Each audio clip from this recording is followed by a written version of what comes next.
Sou Antônio Alberto Lopes, professor da Faculdade de Medicina da Bahia e membro titular da Academia de Medicina da Bahia.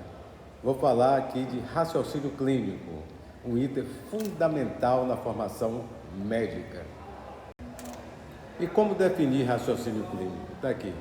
Habilidade ou processo no qual dados são coletados, interpretados e ações são planejadas e implementadas visando diagnóstico e tratamento. Então não é apenas diagnóstico, mas a nossa conversa vai ser mais voltada para diagnóstico. É importante que o estudante já, desde o início do curso, já ensine a ele raciocínio clínico. Isso já fazendo a integração, aquelas disciplinas do currículo básico com a clínica. Mas é importante que o estudante comece a entender também o processo do raciocínio clínico. E aqui a gente vai começar a falar de modelos, o modelo de identificação de padrões e o modelo hipotético dedutivo. Na identificação de padrões, são utilizados em geral o que? A experiência com base em casos anteriormente vistos, né? Mas o estudante ele pode conhecer também formas típicas de apresentação de doenças, começar a aprender.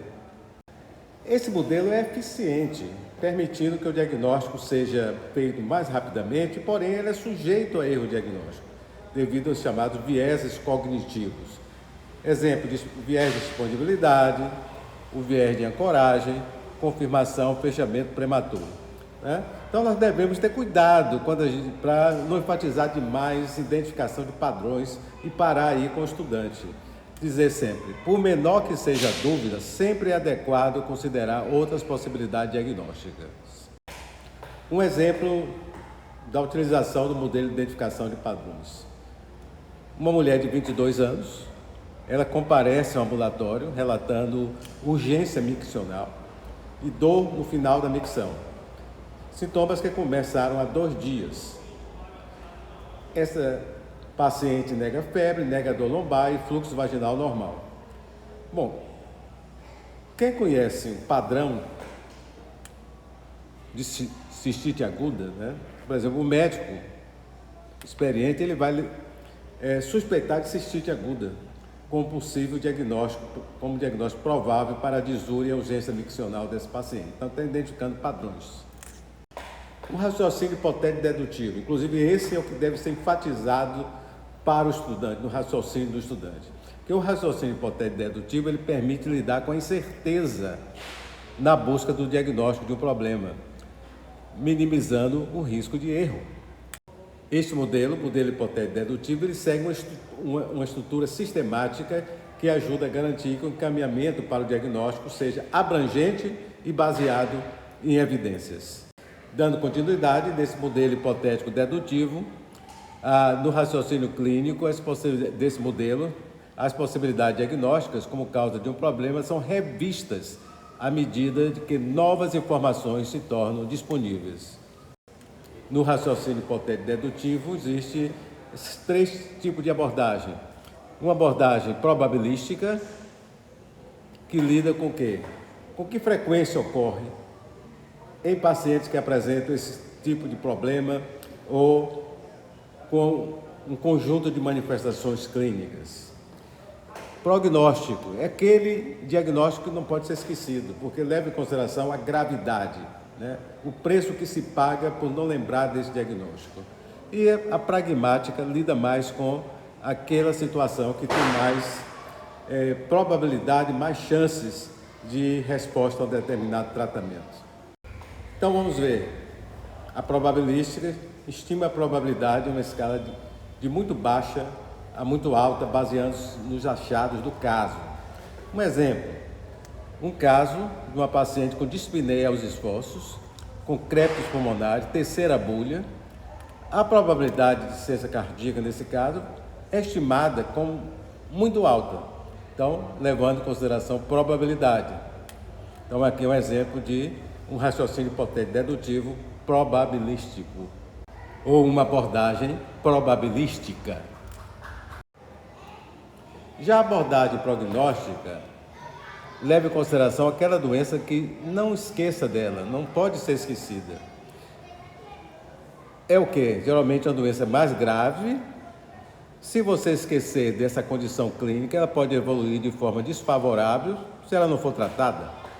Exemplo, se você esquecer de infarto do miocárdio, não considerou, o paciente não tem dor, então você não considerou o infarto do miocárdio, mas é uma doença grave que pode acontecer, principalmente quando o paciente idoso, um paciente diabético com dispneia, mas não tem dor.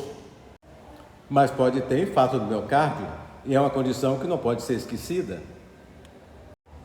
Já na abordagem pragmática, o foco é iniciar o tratamento para a doença ou condição clínica com resposta provável ao tratamento, caso seja a causa do problema.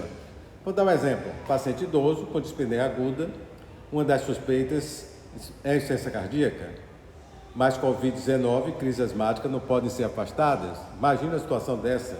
Então a médica pode optar em iniciar o tratamento com diurético, na possibilidade de insuficiência cardíaca. É uma condição que pode ter uma resposta imediata do paciente.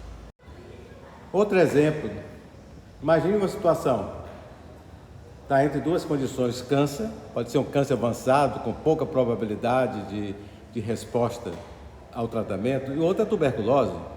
Então é um homem de 58 anos, um agricultor, chega caquético, com ascite, febre, né? Diz assim, olha, esse paciente pode ter câncer, né?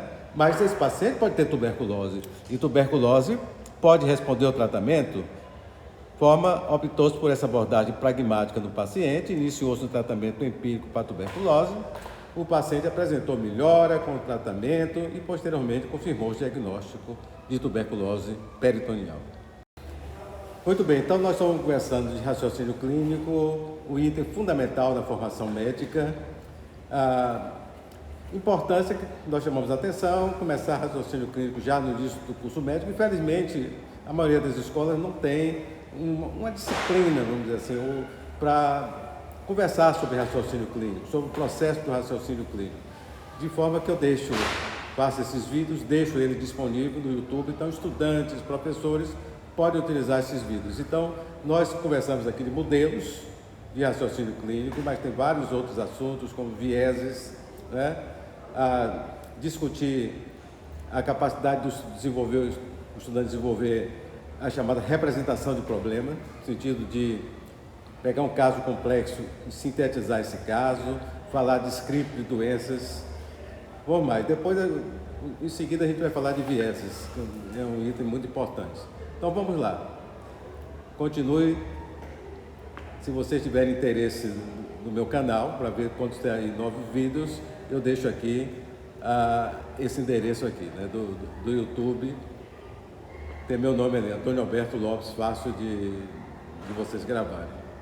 Então até mais.